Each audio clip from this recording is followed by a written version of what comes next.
Com vocês, Tapa! Ele, o Gustavo e a Ana vão mudar o seu conceito do que é levar o cachorro para passear.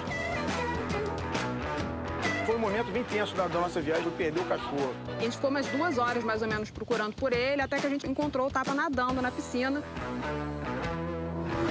Viagens maneiras, a seguir no TLC.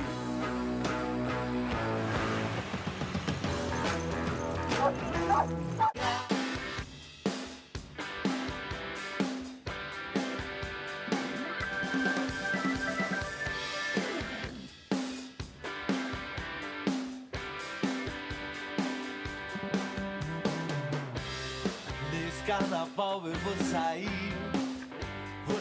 da cidade. Este es Gustavo, que un buen día tuvo la idea de llevar a su novia Ana y a su perro Tapa a pasear en auto. El trayecto, dar la vuelta al mundo. Recorrieron casi 130.000 kilómetros en 746 días de viaje y visitaron 46 países. Todos los detalles de la experiencia se registraron en fotos, videos y hasta en el blog de Gustavo. Así fue que nosotros, viajeros e internautas de este planeta, pudimos ser testigos de cada contratiempo, cada dificultad y cada sorpresa de esta aventura. Después de cruzar cada frontera, vimos cómo Tapa se transformó en el perro que más viajó por el mundo. Es una historia que merece contarse. Acompañemos a esta pareja y a su fiel labrador en su viaje alrededor del mundo.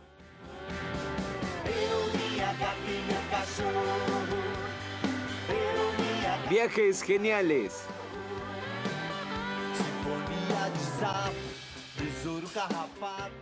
Mientras esperaban que finalizara el invierno, Gustavo, Ana y Tapa disfrutaron mucho de las delicias de Europa. Exploraron carreteras rurales, surfearon en un río y hasta bailaron en un carnaval. Ahora que el invierno se acercaba a su fin en el hemisferio norte, era hora de que nuestros héroes se prepararan para encarar la etapa más larga y dura del viaje, la inmensa y peligrosa Transiberiana, la carretera más larga del mundo. Pero primero, Polonia. Una parada en Polonia para revisar el superauto. La Transiberiana es una carretera que no permite errores y dejar de seguir los procedimientos de mantenimiento del auto puede ser la diferencia entre la vida y la muerte. Durante el viaje hicimos siempre el mantenimiento correspondiente, los cambios de aceite y de filtros. Creo que como cumplimos con todas las indicaciones, el auto no se descompuso en ningún momento del viaje. Simplemente hay que respetar el manual del auto, cualquiera sea el modelo. Mientras preparaban el auto, el trío aprovechó para conocer mejor la bella Poznań, considerada la cuna de la nación polaca. A pesar de ser menos conocida, la ciudad compite con Varsovia en importancia económica. Tiene una vida cultural apasionante y un estilo arquitectónico semejante al de la capital. Poznań es una ciudad muy bonita y el centro recuerda mucho a Varsovia. El pueblo polaco es muy acogedor, muy receptivo con el turismo. Obviamente paseamos con Tapa todo el tiempo.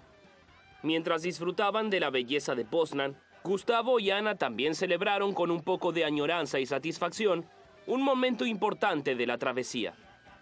Esta segunda etapa en Polonia tuvo un sabor especial porque en ese momento estábamos completando casi 2 años de viaje y de no ver a nuestras familias. Aunque nos encontramos con algunos familiares en el viaje y tuvimos algunos contactos esporádicos por correo electrónico, sentimos un poco de nostalgia. Pero también estábamos muy contentos porque cerramos una etapa después de casi 2 años andando por el mundo.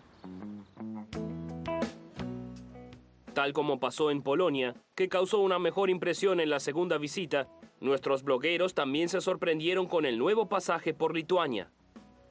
Ana y Gustavo quedaron encantados con el interior del país, que parece haber quedado en el tiempo. Originario del siglo XIV, el castillo Trakai tuvo una gran importancia en la historia del país. Totalmente rodeado por agua, el castillo tenía un gran valor estratégico. En su tiempo fue uno de los principales centros de poder del Gran Ducado de Lituania. A nuestro trío le encantó la visita, tanto por ser una atracción turística como por sus instalaciones.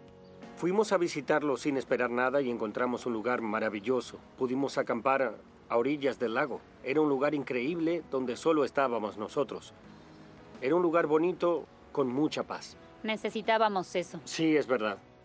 Creo que prefiero estar con más gente, así juegan más conmigo. Pero no me estoy quejando. Entrando en Letonia, todo empieza a cambiar radicalmente. Lejos de las rutas turísticas europeas, las carreteras pierden el toque aterciopelado y empiezan a aparecer los problemas de comunicación. Nuestros blogueros viajeros cuentan que el choque cultural en Rusia no solo se debe al lenguaje y al alfabeto diferentes. Décadas después del régimen comunista, Rusia es todavía una sociedad asolada por la herencia burocrática. Tuvimos una dificultad enorme con la documentación del auto porque teníamos que llenar un formulario escrito solo en alfabeto cirílico.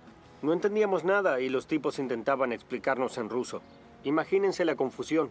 Poco tiempo antes de que entráramos allí, Brasil y Rusia habían hecho un tratado por el cual los brasileños no necesitarían más visa para entrar, pero los rusos de esa aduana no sabían que ya no la necesitábamos. Y tardamos mucho hasta que realmente se dieron cuenta que era así. Por suerte, Tapa estaba allí haciendo mucho lío y los tipos se encariñaron con él.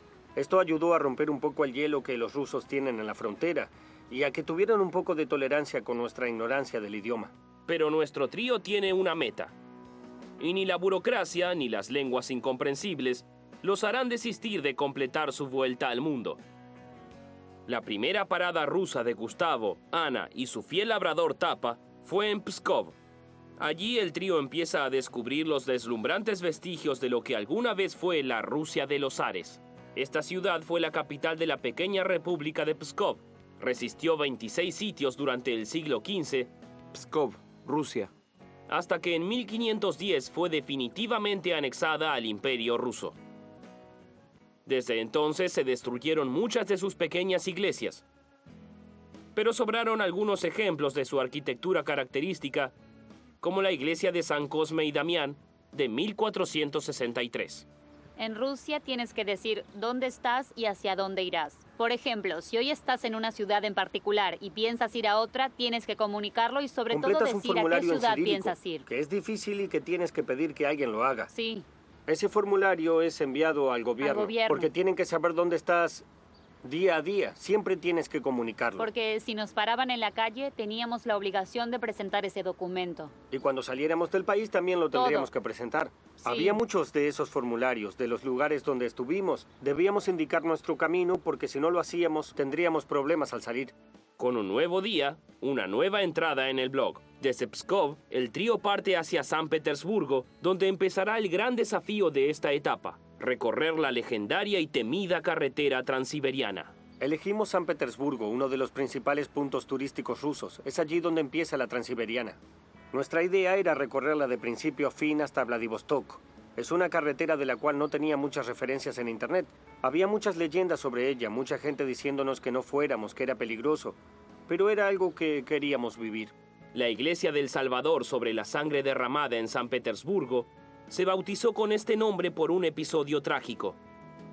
Fue allí que el zar Alejandro II sufrió un fallido atentado con una granada.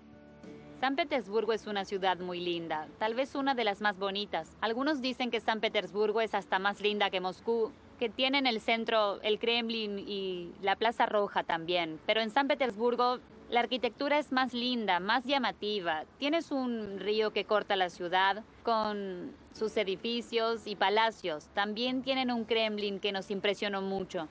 En Rusia hay colores muy fuertes y a cualquier lugar que vas ves una mezcla de colores. Para quien le gusta tomar fotos y filmar, es maravilloso, porque además hay una luz muy propicia para eso.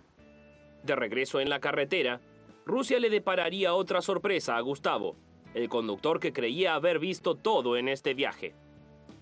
En Rusia algunos autos tienen el volante del lado derecho y otros del lado izquierdo, porque compran muchos autos en Asia, los traen conduciendo por la Transiberiana y los venden a un precio más bajo a los rusos que viven del lado occidental. Ves pasar autos por la derecha y por la izquierda porque tienen volantes de los dos lados. La carretera es una locura. Viajar é explorar, viajar é descobrir, viajar é conhecer, saborear, decolar, é viver o momento. A experiência de viajar não tem preço. Viaje com a gente pelas paisagens estonteantes e curta os sabores mais exóticos. O melhor da nossa programação e no melhor horário. Vamos nessa! primetimedecolar.com. De segunda a sexta, a partir das 8h40 da noite no TLC. Então, as crianças estão dormindo lá na mamãe. Adorei, amiga. Sua casa tá tão linda e tão perfumada. Ah, obrigada. Estou chegando, amor. É fácil transformar o ambiente com Airwick Home Perfume Collection. Uma linha completa de fragrâncias, para você transformar qualquer ambiente do jeito que você quiser. Airwick Home Perfume Collection. Surpreenda-se com novos ares. Amor, a gente precisa reservar o hotel ainda hoje. E como é que nós vamos descobrir as melhores ofertas com tão pouco tempo? Ó, 30% de desconto e ainda oferece um café da manhã. Peraí, mas deixa eu falar um negócio com você. Presta atenção lá com isso aqui, olha só. Fiz assim, um clique, anteontem achei o hotel. Compare milhares de sites de viagens em segundos no Detect Hotel. Acesse detecthotel.com.br ou baixe o aplicativo. Economize com o hotel, gaste com você. Era uma vez um menino que buscava as melhores soluções de limpeza para as mães. Agora ele apresenta Mr. Músculo Cozinha Total, com gatilho de dupla ação que combina força e inteligência para eliminar a sujeira difícil e a gordura da cozinha. Esta é a ciência da limpeza difícil. A técnica, a criatividade e a agilidade não são suficientes nesta cozinha. O tempo tá passando. Coloca pra fritar. Coloca pra fritar. O famoso Marco Pierre White colocará à prova a reputação de 18 chefes profissionais. Se você acha que tá sendo rápido o suficiente, não está. O jogo começou. Essa é a sua chance de provar que é bom. Vai logo. Se eu não consigo fazer isso, pra mim já era. Nesta competição, a prática não faz o mestre. Ele é quem decide. Se vencerem, levam a glória. Se perderem, levam um castigo. MasterChef Profissionais. Todas as sextas, às 9h30 da noite, no TLC. Alguns são deliciosos, outros não têm sabor. Tem os que são desastrosos e os que são feitos com amor. Tem os que celebram a vida e os que amenizam a morte. Dizem que alguns dão azar e tem outros que trazem sorte. Alguns são angelicais e outros vieram do inferno. Tem um que é para o divórcio e outro para o amor eterno. Tem bolo até para o seu time, mas os do Bunny são um caso à parte, porque é preciso talento para transformar bolos em obra de arte. Cake Boss. Novo episódio amanhã às 9h30 da noite no TLC.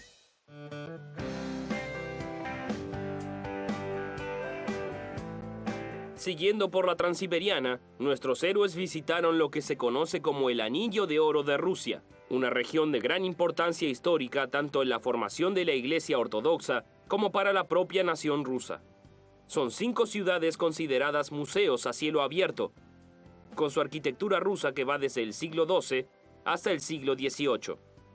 Son iglesias, monasterios, catedrales y kremlins, con sus características torres en forma de cebolla. En la simbología rusa, estas torres representan velas y acostumbran construirse en grupos de 3, representando a la Santísima Trinidad. En el Anillo de Oro descubrimos que todas las ciudades rusas tienen un Kremlin, porque dices Kremlin y la gente piensa solo en Moscú. Es una parte amurallada con un castillo y una iglesia rusa adentro. Siempre es el área más bonita de la ciudad. El periplo por el Anillo de Oro empezó por Veliki Novgorod. Fundada en el siglo IX, la ciudad cuenta con nada menos que 50 iglesias medievales y postmedievales. Su Kremlin, también conocido como Detinets, engloba el castillo y el campanario más antiguos de toda Rusia. De Novgorod, el superauto se dirigió a Rostov, Rusia, a orillas del lago Nero. A pesar de la suntuosa apariencia, el área situada entre la catedral y el lago es erróneamente llamada Kremlin. En realidad, fue una residencia de lujo construida en el siglo XVII. La propiedad contaba con nada menos que 5 iglesias, 11 campanarios e innumerables palacetes. La próxima parada de los aventureros fue la vecina Yaroslavl, una de las ciudades más antiguas a orillas del Volga. En los tiempos medievales, Yaroslavl era la segunda ciudad más grande de Rusia, pero perdió casi todas sus construcciones de la época en sucesivos incendios. Los mercaderes de la ciudad competían entre sí para ver quién hacía construir más iglesias suntuosas. La iglesia del profeta Elías la financiaron 2 comerciantes de pieles de origen siberiano en 1647. Su exterior, con ladrillos a la vista, es típico del estilo Yaroslavel del siglo XVII. El interior de la construcción también tiene una decoración en común, repleta de frescos sobre el día a día de la ciudad en aquellos tiempos. Pero en muchos lugares de Rusia, Gustavo y Ana no pudieron filmar esos detalles. La verdad es que en los Kremlins no está permitido filmar ni tomar fotos. En algunos lugares tenías que pagar.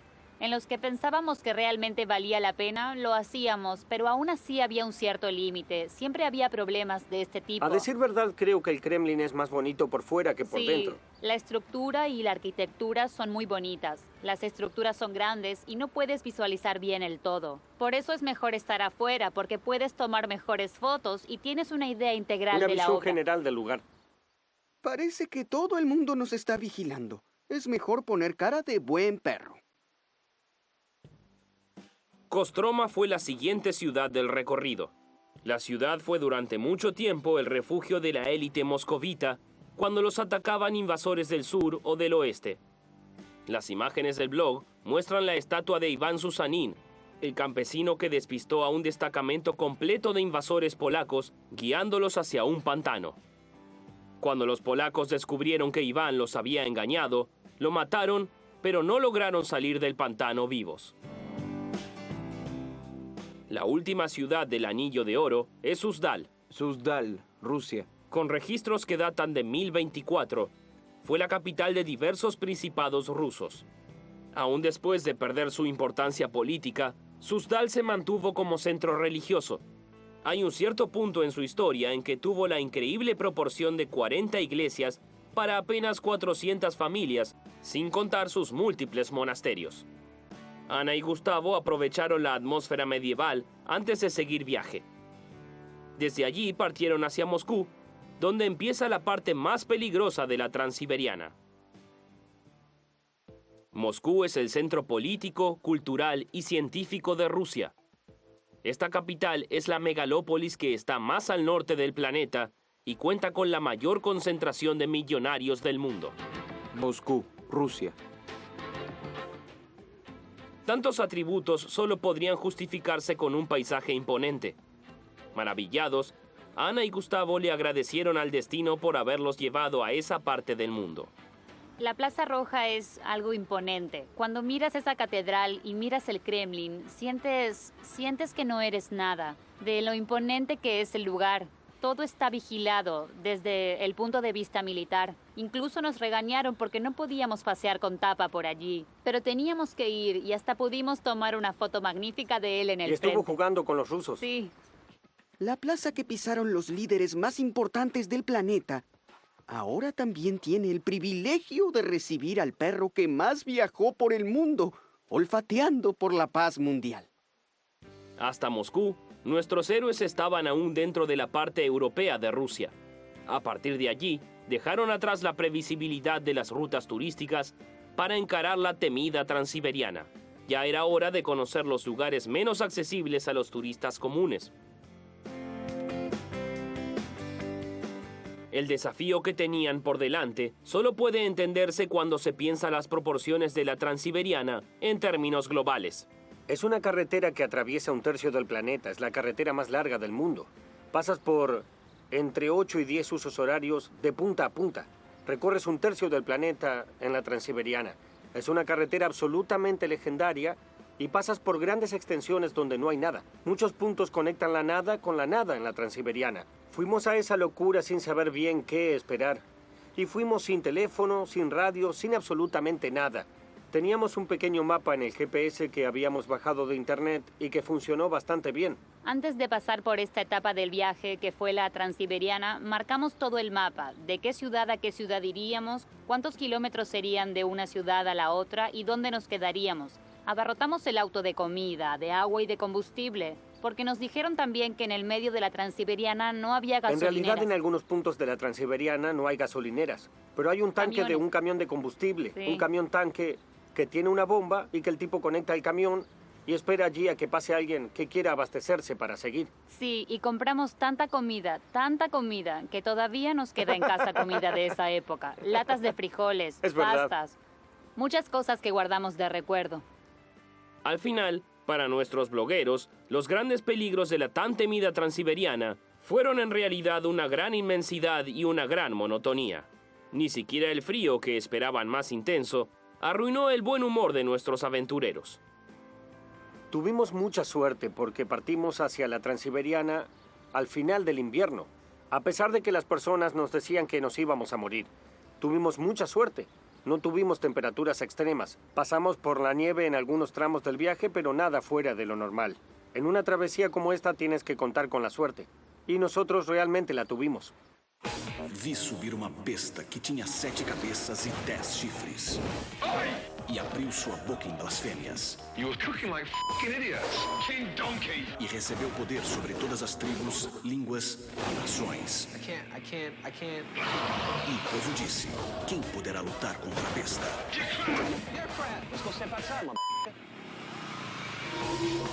Hell's Kitchen.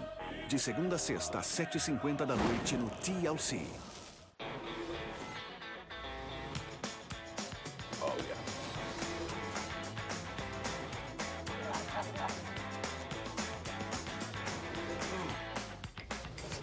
That was incredible.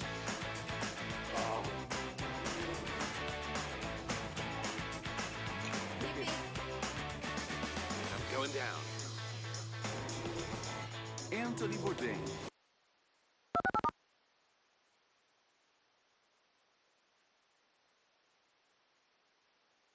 Resistência. Quando as pessoas me olham, não sabem que eu sou Amish, mas eu me sinto Amish. Tenho dúvidas sobre a minha fé. Muitas pessoas têm tentado me deter. Vamos aí. Acho que nenhum de nós sabe como seguir em frente. É isso que nos detém. A única coisa a fazer é mudar o futuro.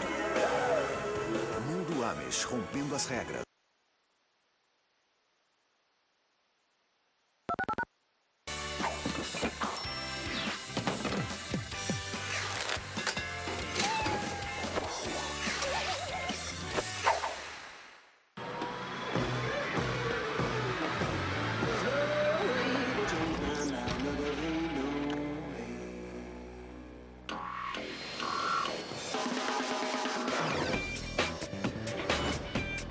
Very schizophrenic. It's a very wacky mix of 1960s Italian movie soundtracks,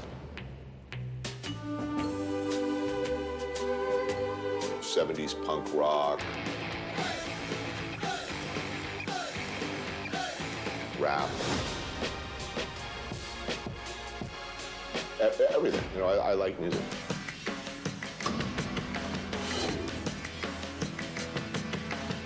I would like to make traditional British meat pies with Keith Richards. That's something I'd really like to do before I die. Ooh, I don't like the sound of that.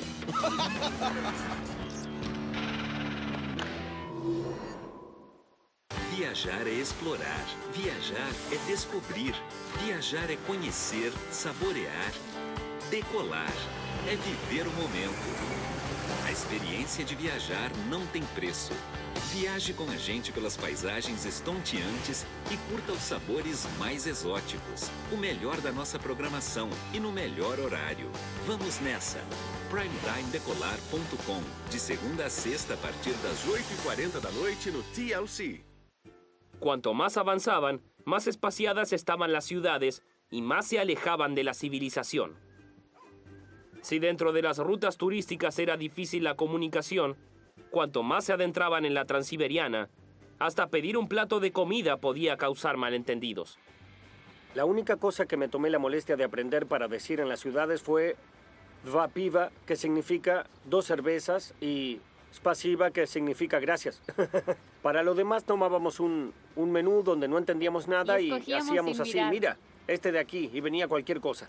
Una vez tuvimos la suerte de encontrar una joven que entendía inglés y aprovechamos para pedir una comida típica de Rusia. Le pregunté qué había para comer y nos recomendó bla bla y nos trajo pescado congelado. Exactamente igual a cuando lo sacas del congelador con un poco de sal y pimienta. Entonces llamé a la mujer y le dije, hay una equivocación, mira lo que me trajiste. El pescado está congelado.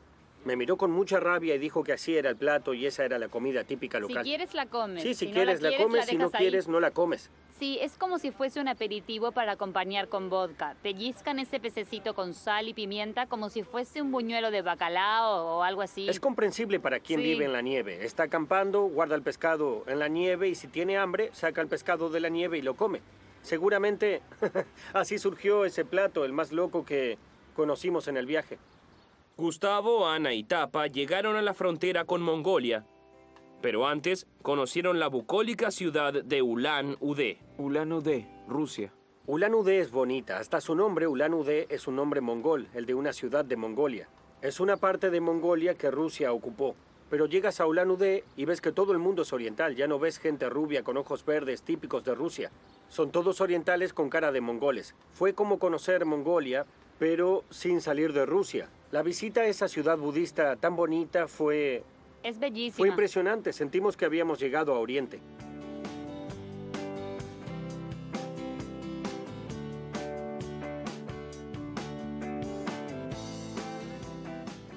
Hasta aquí las ciudades se iban espaciando en la Transiberiana. Pero a partir de este punto, nuestros blogueros entraron en un tramo de 2.500 kilómetros de aislación y vacío completos. Chita.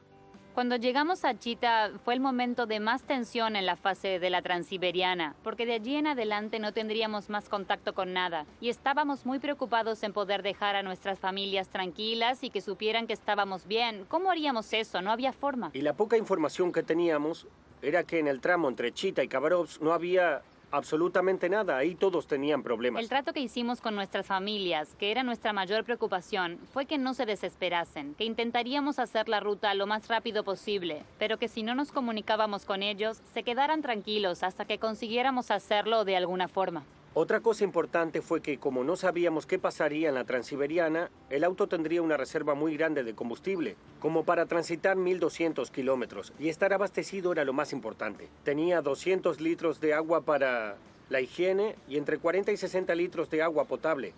Para beber llevamos más que suficiente, no necesitábamos tanto. Pero había tantas leyendas y tan poca información que nos preparamos para lo peor. Me encantaría olfatear animales en el bosque para ahuyentarlos, pero Gustavo no me dejó jugar con ellos. Cuidamos mucho a Tapa en esta parte del viaje para que no entraran los arbustos y se metiera en problemas, porque hay un lugar en el tramo final de la carretera donde hay tigres siberianos. Es más hacia el lado oriental. Incluso hay placas que indican tener cuidado. A pesar de todas las leyendas respecto de la Transiberiana, la travesía de nuestros viajeros terminó siendo agotadora, pero sin mayores inconvenientes. La llegada a Vladivostok estuvo marcada por la emoción y por la comprensión de que no podían llegar más lejos de lo que habían llegado en esta vuelta al mundo. Creo que nuestro premio fue la llegada al Mar de Japón. Nunca imaginé que llegaría al Mar de Japón en auto. Fue una sensación muy buena que vibró entre nosotros. Éramos solo nosotros dos y la familia, cuando se enteró, se emocionó mucho. También los amigos y quienes nos acompañaron a la distancia todos los días, los que sufrieron con nosotros, los que se emocionaron. Fue un momento fantástico. Sí, y en ese momento dijimos, misión cumplida, porque en auto no puedes llegar mucho más lejos que esto. Fue aquí que Gustavo, Ana y Tapa se despidieron del superauto que sería embarcado y despachado en un contenedor hacia Argentina. Como solo llegaría allí 2 meses después, nuestro trío aprovechó para conocer en avión algunas maravillas de Oriente. Toda la logística sería diferente, y aún en Vladivostok empezaron las dificultades para seguir viaje. Esa era la parte que menos nos gustaba del viaje, deshacernos del auto, porque nunca tienes la seguridad de que el auto llegará al final del camino. Ya leí sobre casos de personas que perdieron el auto en el camino, ya pasó antes. Y el perro es un trastorno, es un perro de 40 kilos con una caja enorme. Y llegas a un país extranjero con una caja y ¿cómo haces? ¿Cómo consigues transporte? ¿Cómo consigues hospedaje? Hay que rebuscárselas. Sí, y el problema no es de fácil. Tapa en esa parte del viaje era que, como nosotros, había engordado mucho. Los tres habíamos engordado y todos los aviones tienen un límite de peso Pesábamos para demasiado. los perros. Estábamos más pesados, el perro también. ¿Cómo haríamos? Pero por suerte conseguimos un lugar donde pudimos embarcarlo bien. Dejando las dietas de lado, nuestros intrépidos blogueros y su fiel labrador lograron seguir viaje para conocer la exótica Corea del Sur. Pero eso será un asunto para la próxima y última etapa de esta increíble aventura de la vuelta al mundo.